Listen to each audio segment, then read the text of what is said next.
Good morning, everyone. How's everyone doing? I've been meaning to make this video for a long time, and I just had all this other content I wanted to get out. So I thought I would sit down and answer the questions that I prompted you to ask me relating to my travels and my trip and all of that. I had vlogged when I was in Paris and then in Finland and then in Copenhagen. The amount of beautiful comments that I got from you guys was overwhelming. Thank you so much. I was really moved. I mean, so many of you were like, this is so incredible. I don't get to travel myself. It was so great to see it through your eyes, or I was just there, or I'm from Copenhagen. It was so nice to see you enjoying my city. Just all of these different points of view, and I was really moved. So thank you for everyone who commented on those vlogs. But there were a lot of questions, and I couldn't get to all of them. So on Instagram, I put out a prompt, just and on YouTube. So I should check there too. But just ask me questions about traveling or whatever. So just a little bit of background, and the reason why I'm so passionate about sharing travel is because I never traveled a lot when I was younger. My family didn't travel a lot. We couldn't afford it. I never traveled a lot, in college, outside of college or whatever, because I could never afford it.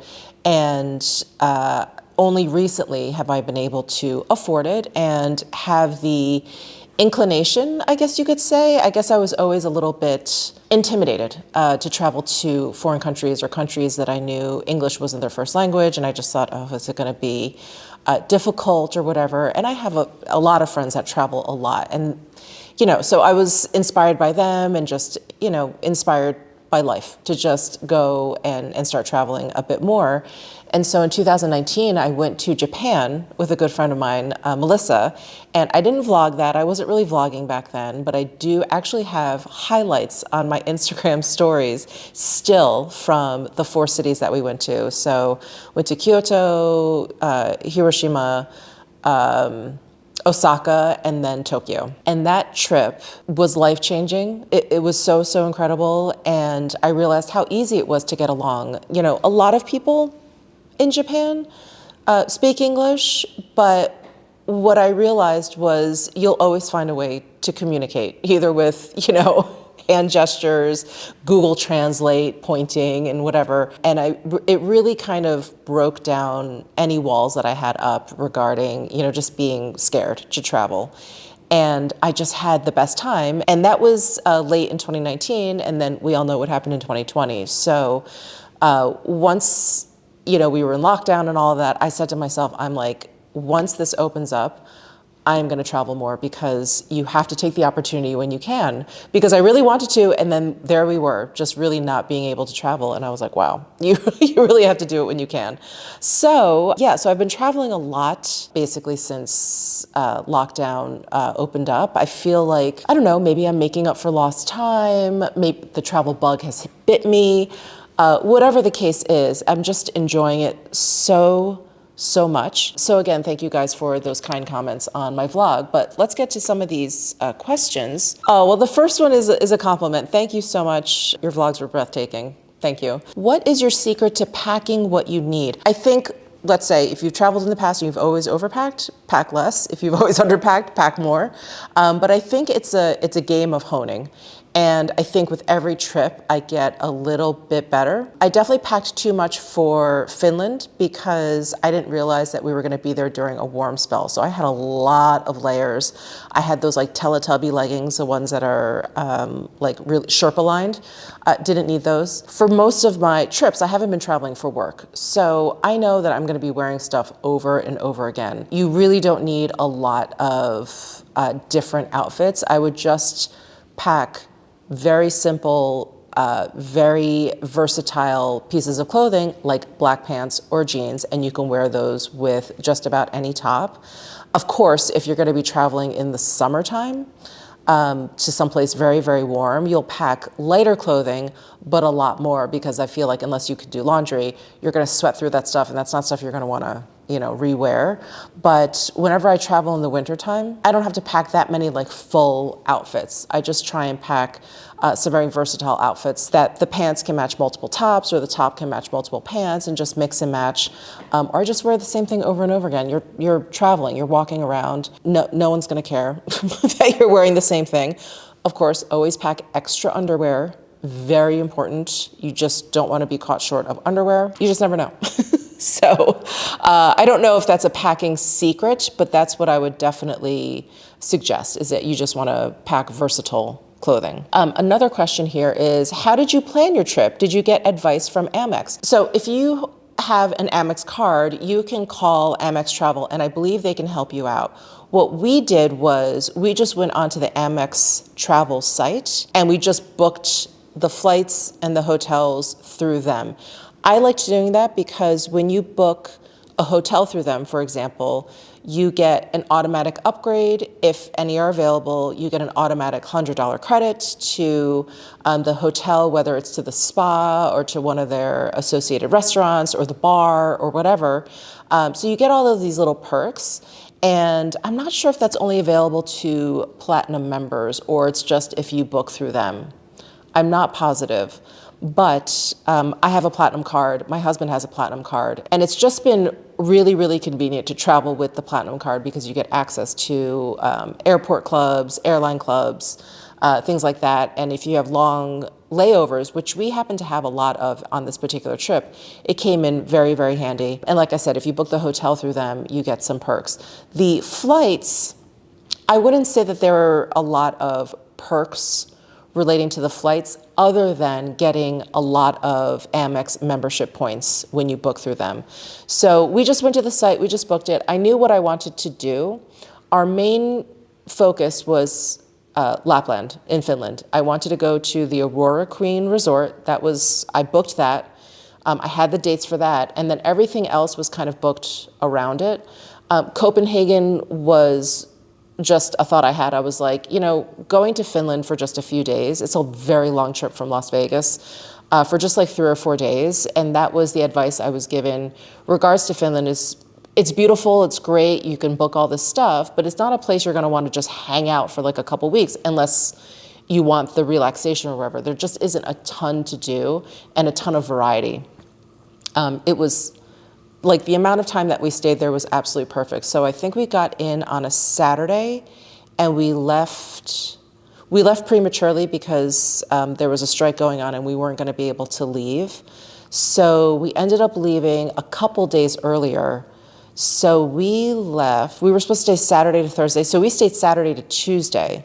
I could have taken another day there. Anyway, the reason why I booked Copenhagen or wanted to go to Copenhagen after was basically just to break up our trip because I was like, I don't want to fly that far and for that long just for at that point, like 4 or 5 days. So we did Copenhagen, and then Paris was another afterthought because a friend of mine was supposed to be there for work and his work trip got screwed up, so we actually missed each other. But I wanted to go for the Rothko exhibit at the Louis Vuitton Foundation. So anyway, I was like, well, let's go to Paris first, break up the front, go to Finland, go to Copenhagen after to break up the return home and then come home. So that's basically how the trip kind of evolved. And we just, we knew our dates. We were planning around the dates that I had already booked at the Aurora Queen. And that was it. And I knew, in Paris, I wanted to see that exhibit. There wasn't much else. I mean, there's tons to do in Paris, and I could always stay. I could stay there all year. But there was nothing else specifically that I wanted to do in Paris. And I was so excited for Finland. So we were only there for 3 days, I think. Yeah, only there for 3 days. And then in Copenhagen, we ended up being there for 5 days, which, it really worked out. So anyway, that's how we just planned it by what we wanted to do. And aside from booking our room at the Aurora Queen in Finland, we booked everything through Amex. So it was really easy. And because we had to change our flight going from Finland to Copenhagen because of the strike, we just called Amex, and the agent was excellent. Not only was she patient, but she kept apologizing. We were like, it's not your fault. But she kept apologizing. She was trying to change our room and, do all this stuff, and she couldn't get through to the hotel. So she wanted to hang up and call us back. And I'm always really nervous when representatives want to do that. But we were just on the phone for so long. So we hung up with her, and she called us back, and she was like, it's all fixed, you're all set. And it was great. It was great. So I do highly recommend the Amex travel services. And also I feel like when you're booking a hotel through Amex, like they've vetted it. So it's this nice curated collection of hotels that are nice. I have not ever stayed at like an Amex, I forget what they call them. It's like an Amex destination or anyway, like an Amex approved hotel. I've never stayed at one that was subpar or lacking in any way. So I highly recommend Amex. Going to Japan in June, oh my gosh. Oh, have so much fun. I love Japan. What should I bring back? Skincare, brushes, makeup. Definitely brushes. Oh my gosh, all of it?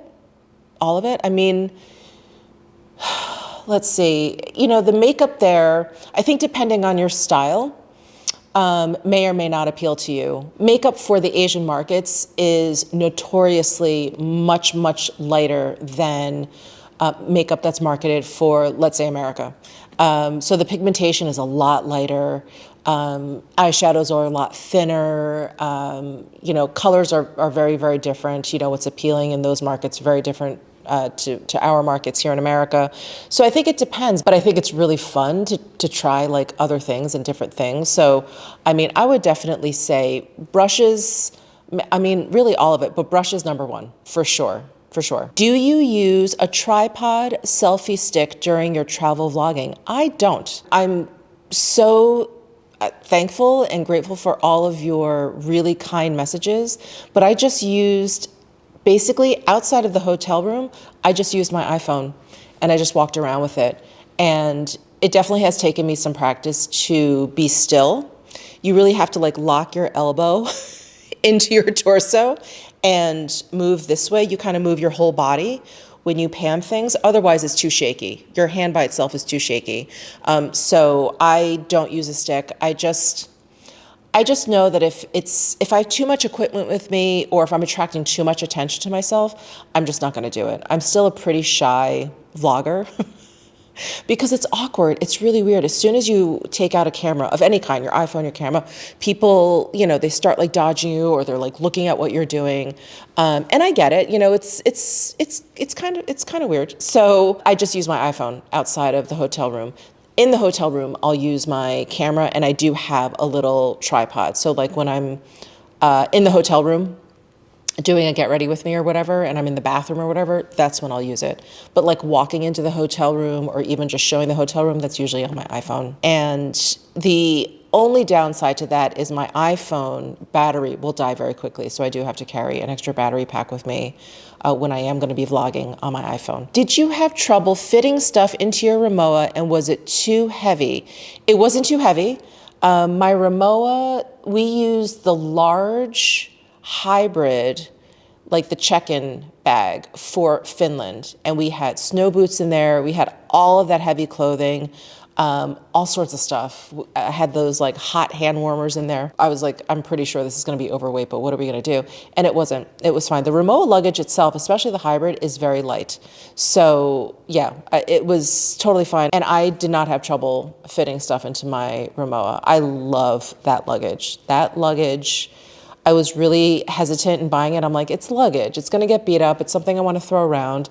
Do I want to get like really nice luggage? It didn't really makes sense to me. But then, was I in Japan? I can't remember where I was, but I had a really old piece of luggage and it fell apart on me on the trip. Oh, no, it wasn't Japan. It was actually a business trip before then. It fell apart on me during the trip and it was a nightmare. And so when I was deciding on new luggage, I was like, you know what, let me get nice luggage because I don't want that to happen. And the Rimowa luggage has been incredible. I love it. I absolutely love it. It's gone on a lot of trips with me. Do you have a budget when you travel? I do. I wouldn't say it is like hard and fast. I'm not a great budgeter. I would say in the planning part of the trip, yes, we have a budget. Once we get to our destination, like in Paris. It wasn't like I was taking down like how much every meal cost or anything like that. It's like, you know, you have vacation brain and you just want to do what you want to do. But during the planning process, I definitely have a budget. So because we were doing 3 cities and we had all these airlines, and I like staying at nicer hotels, I just don't like risking like not great hotels, because I've also had not great hotels, and that it like ruins the trip. So anyway, I like spending money on hotels. We were going to a lot of places. I don't like to think about, you know, how much I'm spending while I'm there. It always ends up being like our airline tickets where we have to cut back. So at first I was like, well, let's see how much first class tickets are. Absolutely not. So we ended up doing, what is it, economy plus, or whatever it is, like right behind first. I feel like it's like business, but they don't call it that when you're flying internationally. And that was fine. You know, you have seats that lean back a little bit. You have like your little screen or whatever. You have the big like dividers between the seats, and it was fine. And it was so much less expensive than first class. Like I was saying, like I really like a nice hotel. I don't really need first class seats on an airplane. If I fall asleep, I just pass out. So it doesn't, to me, I don't need to like be like flat on my back or anything. So to answer your question, do you have a budget when you travel? Yes and no. Before I do, after I don't. Hi, how many days is enough to stay in Finland if considering to have similar schedule as you? I would say we were there Saturday, Sunday, Monday, left Tuesday. That was, I could have left Wednesday. So we arrived very late on Saturday. It was like 11 or 11:30 by the time we got to the resort. And so basically we had a full day Sunday, a full day Monday, and then we left Tuesday. I could have taken another full day. So I would plan on 3 full days, because we had 1 activity on Sunday and then we had 2 activities on Monday. Yeah, and then we left. But it would have been nice to kind of stretch it out a little bit, or just have 1 day where we weren't doing anything, just sort of enjoying the quiet. It's so quiet there. Enjoying the quiet. And just hanging out in that like main house. It would have been really nice just to have 1 day to chill out. But yeah, that would be my suggestion, like 3 full days and then anchor it with 2 travel days. Giving tips on the prices and food recommendations would be nice. So I made a lot of food recommendations during the trip, during my vlogs. So watch those, because it's just a lot. There's just a lot. Prices, you know, I went to cities. And whenever you go to a city, you have the widest range of prices. It really just depends on where you go, what kind of dining experience you want. If you go to a Michelin-starred restaurant, it's going to be expensive. They're basically like New York City prices if you've been there. You know, what's interesting is you don't tip in, or you don't have to tip in at least most of the European countries I've been to. Like in Paris, you don't have to tip. And in fact, my husband was trying to tip, I think it was like the coat check woman, you know, she was handing him his coat back. And this wasn't this past time, it was the last time we were in Paris. And, you know, he was just handing over, because he actually had exchanged some money, which you don't need to do. And she was like, no, she just wouldn't take it. I thought it was just kind of optional. And he was like, are you sure? And she was like, no, absolutely not. So they get kind of offended. So for an American, it is a little bit less expensive in terms of that, because tipping, you can end up tipping like 20%. It's a lot, especially if you're spending a lot on food. But you do end up paying for things like water or refills a lot of times. Well, in New York City, it's different, but like here in Vegas, I mean, they will drown you in refills. They'll just keep refilling your glass for free. Water is always free. You usually get a free basket of bread or whatever. There aren't a lot of freebies in Europe. So I don't think it evens out, you know, like, oh, well, it's like I'm paying as much in water as I am tipping. That's not the case. But you do pay for like the little things that you don't in America. But yeah, the prices are pretty much the same. Like in Paris, for example, our first night we had a dinner at a Michelin-starred restaurant. It was expensive. It was probably somewhere around now I can't remember, but like around 350 euro, so maybe like $400. My husband had some cocktails. I don't drink. We had, you know, appetizer, dessert. I had a cheese course that was incredible. But then like the last night we were there, my husband really wanted dumplings, and so we went to like the Chinatown version or Paris's version of Chinatown, and went to a dumpling place, and we spent maybe like 20 euro on a lot of dumplings. So yeah, it just depends.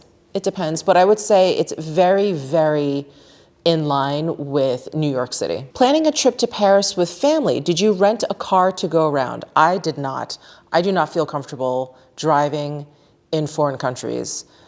Paris, thankfully, they drive on the right side. They drive on the right side of the street. There's at least that, but it's like sometimes the road structures don't make sense to me. Like they're turning into things that I'm like, that's not a street, and it is. So I don't feel comfortable driving a car. I don't think you need it if you're comfortable using like Uber or Lyft. Is there Lyft there? We definitely used Uber. We did that. My husband and I did tell ourselves, though, the next time we go to Paris, we definitely want to ride the metro because we haven't ridden their metro there, but we want to do that.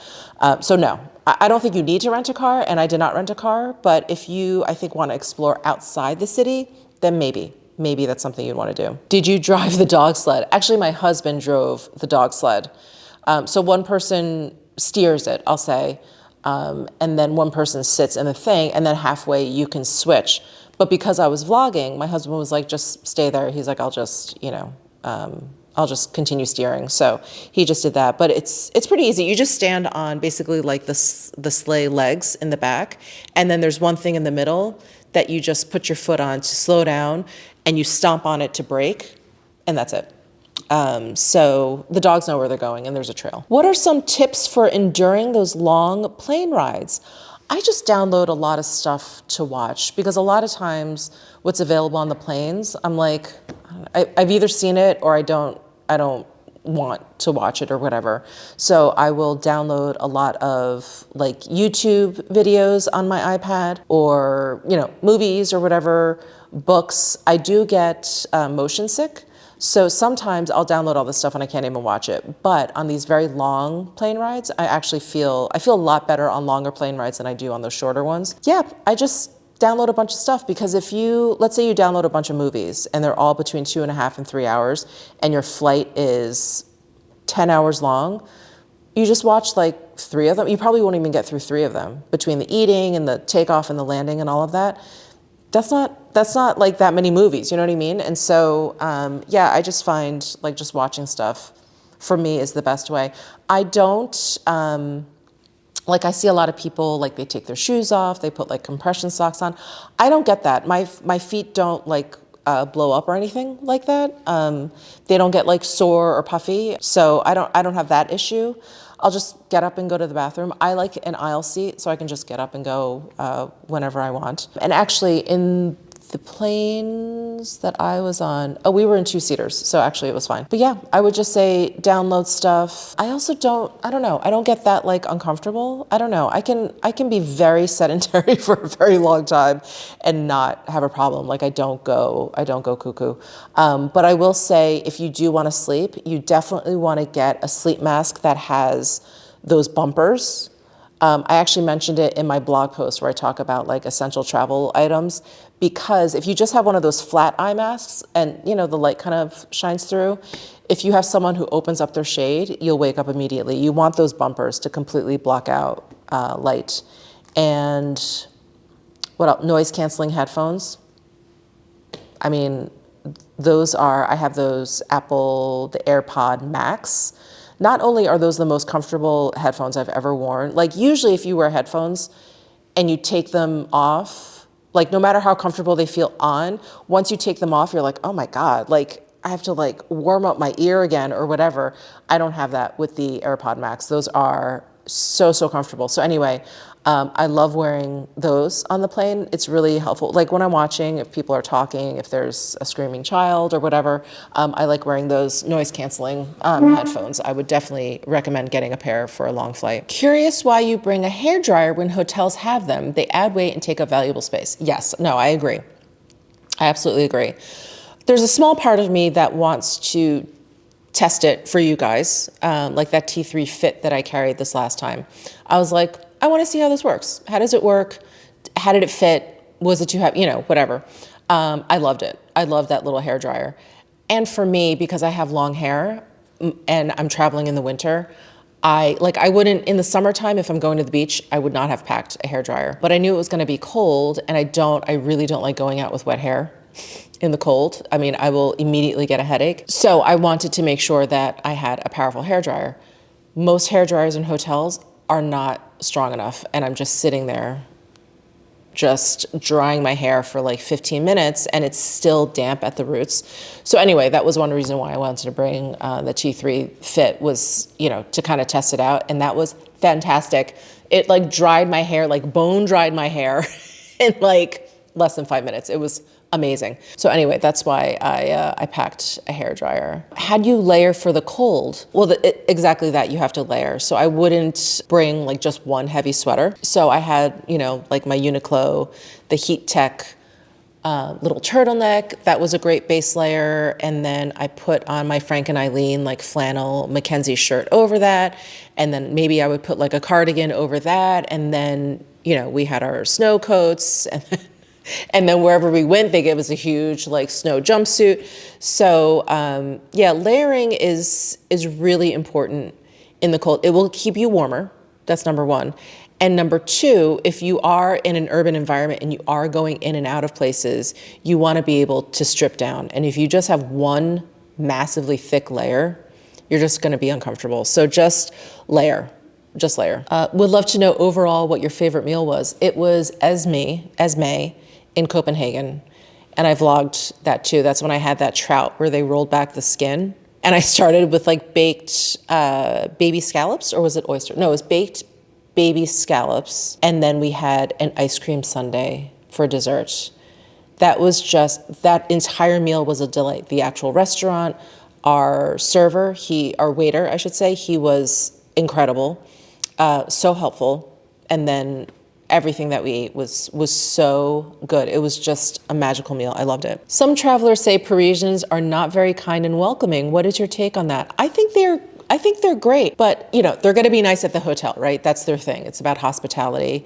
And maybe my sense is skewed a little bit because I am a New Yorker and, people always say New Yorkers aren't nice. I think New Yorkers are very nice. They're great. Yeah, like if we went to a bistro, which was very, very French, and they didn't really speak English, I didn't feel like they were rude in any way, but they were just very matter of fact, which I actually appreciate. So I didn't find that. I think they're very nice. I mean, they're not going to like give you a hug and a kiss on first meeting, but I think they're very cordial. I think they're I did not get any nasty vibes at all. Do you ever get travel anxiety? I don't. I would say before I went to Japan that I would have, again, that kind of like language barrier anxiety. Like, oh my God, how am I going to communicate with someone? How am I going to read the signs? I'm not traveling to really far off places like Nepal or I'm trying to think of even further off places. But you know what I'm saying? I'm in Europe. Most of the signage was in English, and I was surprised. So for me, no, I don't mind the actual like plane ride. That doesn't bother me. And I think outside of that, the only anxiety someone would have would be like just kind of like getting around and the language or whatever. And it's so easy nowadays with Google Translate. It's so easy. So no travel anxiety. What was your favorite part of the trip and in which country did you enjoy the food most? I enjoyed it in Copenhagen the most. I know people were like, not Paris. Look, the food in Paris is incredible. Okay, no doubt, incredible. But there's something about the Copenhagen cuisine and the style that really appealed to me. In Paris, and French cuisine, and of course I'm speaking very generally, very, very generally, but there's a lot of sauces, everything, there's like just a lot of flavors, and it's a whole thing in Paris, right? All the meals are very composed. In Copenhagen, they're very toned down. They're very pared down, and I like that restraint. It felt like everything was seasoned just enough. It wasn't like overly seasoned with too much sauce, with this on top and then this on the side. You know what I mean? Everything was like a little bit more refined, and I love that. I love that because a lot of times the food that I've had in Paris is heavy. It's very, very heavy, but I never got that feeling in Copenhagen, even when we had like a big meal or one that would typically be like a belly bomb. I didn't feel that way. When we went to Marshall, which was the Michelin-starred restaurant we went to in Copenhagen, which I highly recommend as well, we had that giant canard, and I mean, the portion size was giant. I mean, that they said it was for two, it was really for four. And we had the duck breast and, you know, all the other parts of the duck. And I think because it wasn't overdone, like all the sauces were kind of just on the side, just kind of like drizzled over it, it was fine. You know, of course I was full, very full afterwards, but I was fine. I didn't feel ill. And I just loved it. And the bakeries, oh my God, the Copenhagen bakeries. Again, there's like the French bakeries, incredible, right? But they're very beautiful. There's like I don't want to say it's overdone because that's a negative connotation, but there's a lot going on with like very fine Parisian bakeries, where the bakeries in Copenhagen, all of their fine, it was like just little touches. It was very, very much more restrained than Parisian food. And that just happens to appeal to me. So I really loved it. I really, really loved the food in Copenhagen. Do you sleep on the flight over to Europe? A little bit. It's not like I knock out for the entire flight, but I'll like doze off here and there. Not too much though. Can you please do a guide on traveling to Europe? My dream is to go. I'm so overwhelmed. I don't know if I'm qualified for that. I mean, I've only been to like those few places. I've never been to Spain. I've never been to Germany. You know, like a lot of Portugal. I haven't been to a lot of the bigger countries. But I would say, I mean, Italy and France are probably two places you want to start, especially if you like to eat. Definitely. Definitely Italy. Let me pop over to YouTube and my community tab. Oh my God, I really asked this question a while ago. I'm sorry, it's taken me a while to get to this video. How did you overcome the jet lag going between so many cities? Well, once we got to Europe, it was fine because there was only an hour difference between Paris and Finland. And then going back to Copenhagen, we went back to Paris time. So I mean, you know, when I was over there, the traveling was tiring, but I don't know, it kind of felt like jet lag, but I'm like, is it jet lag still, or am I just tired? I don't know. But coming home, you know, it just takes time. I know there's all these like tips and tricks or whatever. It's like, you definitely want to get sunlight. You want to work out, take your melatonin. You know, there's all these tricks. I've tried them. I've tried them all. It just takes time. It just takes time. You just have to force yourself back onto your regular sleep schedule. Like a baby, you have to get back onto your sleep schedule. That's what I would say. Just, you know, don't nap. That's sort of like my big rule is don't nap, because that'll just screw you up. You just like force yourself to stay awake like those first couple of days, wherever you're going to or whenever you come home. Go to bed at normal time, hopefully exhausted, and hopefully you'll just sleep through the night. You know, do I have tips for Copenhagen? I mean, people ride bikes there. Wait, you say, I want to visit in September. I think you could rent a bicycle. And I would have done that if the weather was warmer. I did not want to ride around on a bicycle in kind of like that misty, cool weather there. I was like, that doesn't seem ideal. So if I went and it was really nice out, which hopefully I think it would be in September, I would definitely get a bicycle. Most people, I think, get around on bicycles there. And it's really nice. It's very civilized. They have bike lanes. People signal, you know. So it's very nice. Did you wear makeup every day while on vacation? I'm laughing because I think I put on makeup twice. I didn't put on any makeup while I was in Finland. What's the point? It was like I had a hat, sunglasses, and that balaclava. And then Paris, I put on makeup, I think maybe one. Copenhagen, I know I put on makeup. Less than a handful of times, maybe 3 or 4 times. And it definitely was not a full face of makeup. I barely do a full face of makeup when I'm home. You know, you guys know, I'll do like the concealer. I'll just sort of like spot conceal, and then I'll just put on some like light face makeup. Oh, sorry, I'm remembering this now. To go back to any tips for Copenhagen, I would also, if you plan on getting around possibly in like an Uber, they don't have Uber or Lyft or anything like that there. They have their very own, which you can look up, but I think one is called Vigo. I think that's the one that I used. And the other one is Taxa. And Taxa, for some reason, it wouldn't accept my phone number even though I put in the country code, all that kind of stuff. So Vigo, they were great. It works just like Uber, but it's a Danish one. Please share more of your dining experiences and how all of the food tasted. Loved watching your travel vlogs. Thanks for sharing. And how did Butters do with her folks being gone on vacation? I mean, all the food, like I mentioned, you know, I felt like Copenhagen's food was very just really like beautifully done. I'm trying to think if we had like a bad meal. I don't think I had one bad meal on this trip. Breakfast was included in all three places we stayed. Breakfast was included, really beautiful, like breakfast buffets in Copenhagen at Villa Copenhagen or Via Copenhagen, and in Finland at the Aurora Queen. Just amazing. I mean, I really ate a lot of smoked salmon or lox.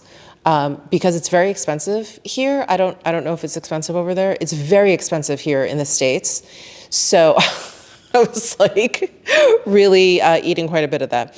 And in Paris at the St. James Hotel, you go down, you can order whatever you want. And it was great. It was great. Yeah, every meal I had was really wonderful. Really, really wonderful. Prunier in Paris is amazing. I had that Christian Dior egg. It's a cold dish, and it's this soft boiled egg. I don't actually know how it's prepared. And it's sitting in this like clear gelatin that's covered in like a cream. It sounds gross, but it's so awesome. And there's like caviar, and there's caviar on top. I mean, it is so good. But that was very Parisian, right? It's just like everything. It's about like the presentation, and there's like all this cream and the caviar, whatever. I feel like in Copenhagen, I would have had that egg, but it would not have had all of that cream on there. You know what I mean? It just would have been pared down a little bit. And that was delicious. Yeah, everything that we had, if you watched my vlogs, you know where we went. Everything that we had was really, really good. All right. Oh my goodness, I'm getting all of these calendar reminders. Okay, so I'm gonna run. I hope this was helpful. Definitely check out my travel essentials on my blog. I do talk a little bit more about like the services that we use, like Amex, and there's also something called Priority Pass. Definitely recommend that. If you are traveling a lot internationally, have long connections or whatever, definitely look into Priority Pass. And that's it. Let me see if there's anything else. You know, just one last thing before I let you go. In terms of packing, if I am going to be away for a while, or, you know, not even for that long, these are just some things I like to pack. I do like to pack some of my creature comforts. So, or things that just, they don't take up that much space, and they just make my life just like a little bit easier. So I love packing my Aquas hair turban. And I think did I forget it on this trip? I already forget whether or not I forgot it. Okay, that's where my brain is. I think I did forget it on this trip, and I was kicking myself. So just little things like that. My own slippers, I always bring. Most hotels have their own, right? They always provide you with something. Even Delta, we flew Delta, over there. We flew something, what did we fly back? We flew Air Canada back from Copenhagen. Anyway, I like bringing my own slippers. That makes me, it just, you know, these little touches of home I think are really important. So little things like that don't take up too much space, that you know you'll love, you'll miss if they're not there, just pack them. Just bring those along. Make those a priority. I just think those are really important. But anything else, all the extraneous stuff, don't even bother. You're on vacation, you know? All right, I'm gonna go. I will see you guys in my next video. Bye.